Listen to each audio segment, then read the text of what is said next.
want to take you back to your auto slide here. And we talk about the $16 an hour, and, kind of enlighten us a little bit, because I know there was a lot of conversation around, what's actually included in that. Does R&D count? Does some of those other items that maybe weren't traditionally counted inside of that NAFTA calculation, that regional value content, what's the word, or what are you seeing or hearing about, some of those things that are maybe outside the scope of what most folks would usually see when they're trying to figure out, does my product qualify? Sure, yes.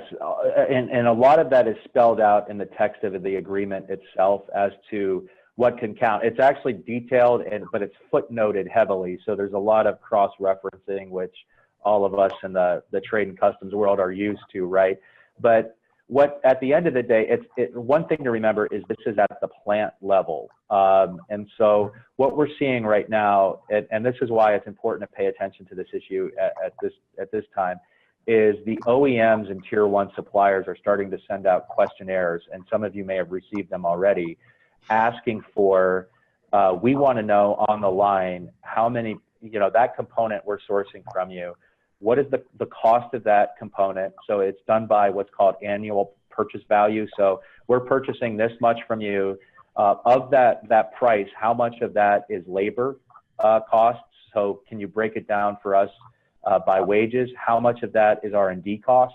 How much of that is, and how much of that is sales and marketing cost? So they're getting very specific, because then as the OEMs go to supply, they're going to put it in, tier ones are going to put it in their matrix and figure out how it fits with the contours of those new requirements. So the best I can do for you right now, I can summarize a bit, is go in and look at the text of the agreement.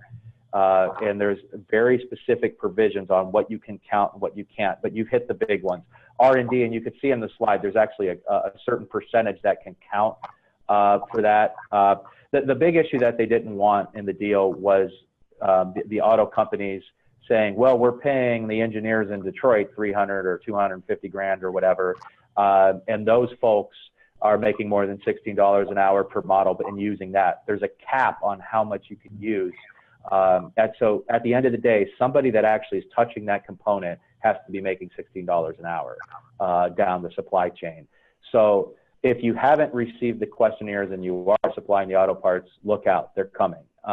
And it creates some real challenges on how to fill those up, because keep in mind, in a lot of our markets, the suppliers are competing with the tier ones and the OEMs for labor and for workforce. And so, and in some cases, if you're, for example, with the Japanese suppliers, because of kind of antitrust, anti-competition rules, the Japanese aren't allowed to share that information with each other. So you get into all kinds of issues there. What we would recommend is that if you are receiving those questionnaires, talk to your broker, talk to your lawyer, because how you respond to those is really important. And so that, that you can give as much information as you need to keep the customer happy, but also that you're not putting yourself in a tricky position with some other rules. Thanks. So kind of along